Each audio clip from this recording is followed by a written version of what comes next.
Good morning, Monday morning, heading out to Tel Aviv for a marathon of meetings, very unique meetings because I'm back to back with meetings for which I have zero context, literally just startups that were introduced to me via different contexts. I'm starting with a meeting with a startup called Veego. Don't know very much about them. A guy named Amir introduced to me via one of his, I think, co-founders who I worked with or I met with many years ago at his previous startup.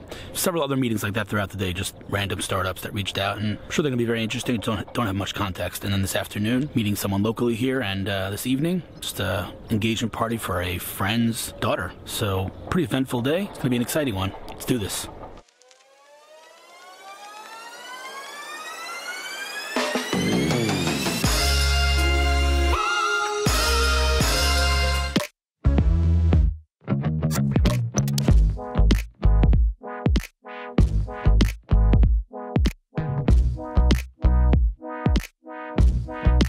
Made it to Veego. I do not know what this company is. Not sure what the topic of the conversation is. They were introduced to me, found the building, which was not easy, and made it on time. Let's see what this is about. Just wrapping up a meeting, and I came to this meeting with zero context. Literally, I had no context. Didn't know what the company was, didn't know what the meeting was about, but I'm super happy that I came here because once again, to me, this company more than anything shows me that the Israeli creativity and innovation and out-of-the-box thinking and solving real problems in the world is just never ending. And so let's just start from the beginning. Who are you? What's your name? My name is Amir Kotler. I'm 50 years old. Wow. A father of 3. That's how you identify. You're 50. You don't look 50, by the way. You look super young, actually. For you. Thank you so much for the compliment. Okay, so how many startups have you had, just out of curiosity? I think full involvement, something like 3 or 4, but when it comes to kind of semi-involvement, probably 7 or 8. 7 or 8, wow. Okay, and without going into too much detail for obvious reasons, let's just say you have a very significant military background. Yes, I spent 11 years in the intelligence corps. Yeah. Okay. Well, you know, I feel like today in Israel, like the default of the beginning of every tech meeting is 8200. Everybody comes from 8200, but you were there like for 11 years. It's not a joke. Okay, so let's just jump right in. I love what you said about the common thread between all your startups. One word. Visibility. Visibility, right? The ability to see something that other cannot see. It can be a huge depth. It can be wide, but to see something people, customers, and other competitor cannot see. Okay, so let me pitch Veego to you, please. Okay, because to me this is like you're solving such a pain point that literally everyone has experienced, and like it frustrates me to even think about it. When you have a problem with your phone, you have a problem with your internet at home, when you have a problem with whatever device in your house, and remember, the amount of devices in your home is increasing exponentially, but whatever, something's not working, your Netflix isn't working. You pick up the phone, you call your ISP, your internet service provider, and what because he's your initial suspect. Right, because I mean, who else are you going to call unless your son works in tech? I mean, my family calls me, but that aside, but even put aside ISP. They call me. What do? I don't know how to identify and isolate the problem. So what does the ISP do? Literally, this is what they do in 2019. This is what they do: disconnect your phone, disconnect the router, plug it back in. Does it work? Okay, next. And they go through a line of things. They're working blindly. They have no visibility to what's happening. Now, I'm gonna just summarize the things that you said because there's a lot of brilliance in the things you said. There's a lot of points along that, let's call it, spectrum of communication in the smart home, era. And when I say smart home, I don't mean hyper connected. I mean any normal home. Any tablet, any laptop. Right. You have laptops, you have computers, you have smartphones, you have a router. These are all smart homes. Now, there's a lot of, let's call them, I don't know what you want to call points across that spectrum. So there's, the all the way on the outside is the server. So if I'm watching Netflix, the Netflix server. Then there's the ISP, and then there's my router in my house. Then my router needs to communicate with the Wi-Fi and create Wi-Fi or wired. And then there's the device that I'm using. So that's 2 in the house, 1 in the middle, and 2 outside the house. Yeah. All of those things create what we call connectivity. Yeah. The ISP or anybody else who's trying to troubleshoot your problem has zero visibility. Like, they don't know what's going on. They literally have to just try to, experiment to see what's going on, and that is frustrating. Yeah, they can see a bit when it comes to the router and the inner connection and the outside connection, but when it comes to the cloud and the devices, there are lack of visibility. They cannot see anything. That's why, by the way, they will tell you to plug in and plug out. That's why they will send a technician in 3 days, 4 days to kind of fix the problem, but at the end of the day, they are guessing, they are not knowing. Okay, now, just to be very clear, this isn't just frustrating, this is actually financially damaging. Why? just to give one basic example, my internet's not working. So we're gonna try to plug it in, all these things, doesn't work. They're gonna come take my router and bring me a new router. They're gonna take that old router, bring it back to their office, test it and see it works.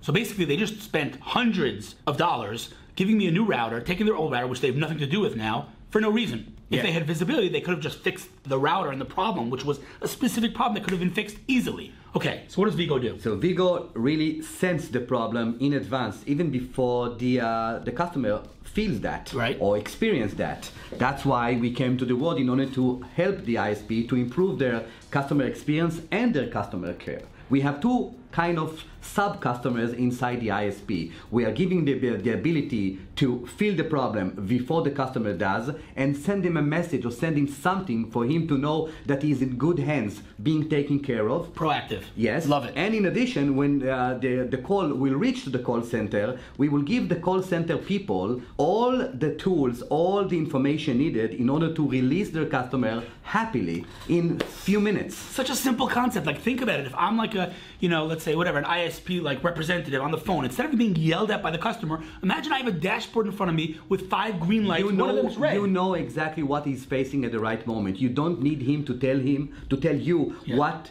he's experienced. You know in advance what he's facing right now. Imagine you're on your way home from work, and the scenario is you get home and your internet's not working. Now imagine the same scenario, but on your way home you get a phone call from your ISP, there's a problem in your house, do the following. You get home, you're delighted as opposed to frustrated. I love that word, delightful, but whatever. Exactly. It changes the whole experience, and it's, again, both from a customer support perspective, but also from a financial perspective. ISPs are losing millions, I would imagine, if not billions of dollars on just stupid things they didn't have visibility into, which is just ridiculous. Yeah. Okay, in terms of the company, how many people work here? We are now 30 people. Wow. We just ended the successful round seed.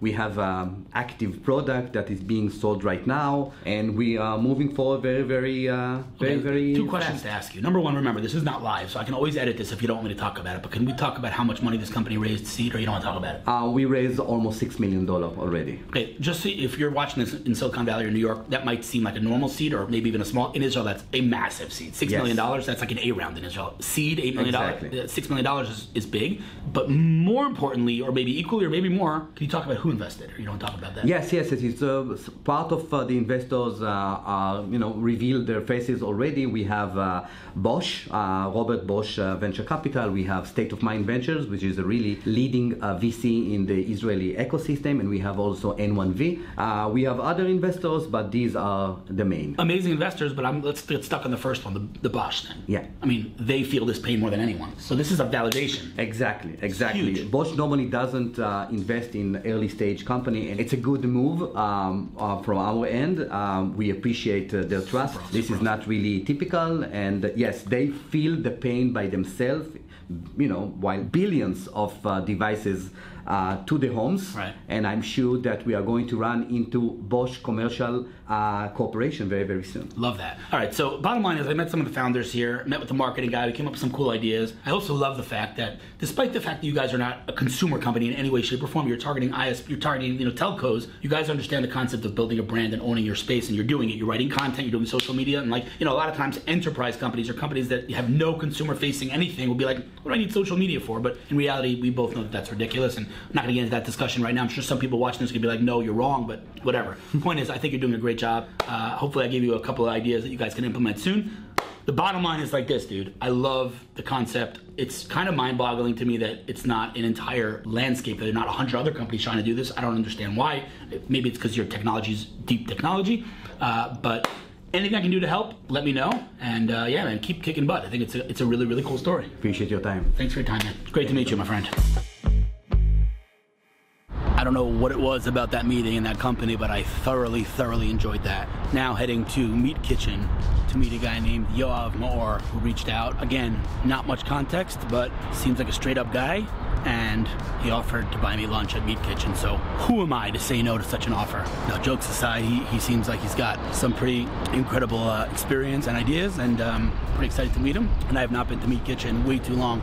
Love this place.